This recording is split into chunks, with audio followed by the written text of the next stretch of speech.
அதனாலே இப்பொழுது நான் அன்போடு தமிழக முதல்வரை கேட்டுக்கொள்ளுகின்றேன்.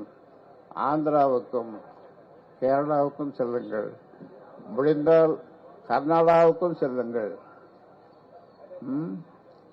அங்கே சென்று அங்கே நடைமுறையில் இருக்கின்ற நிலைமையை பார்த்து வாருங்கள்.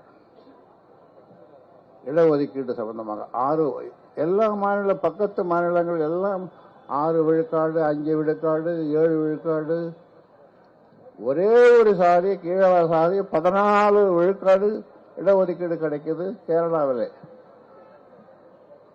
எப்படி கிடைக்கிறது? மக்கள் தொகை அடிப்படையில். அதை நீங்கள் செய்ய வேண்டும் என்று திரும்ப திரும்ப சொல்லுவதனுடைய காரணம், நாட்கள் போய்கொண்டிருக்கிறது, நல்லவை நடக்க வேண்டும்.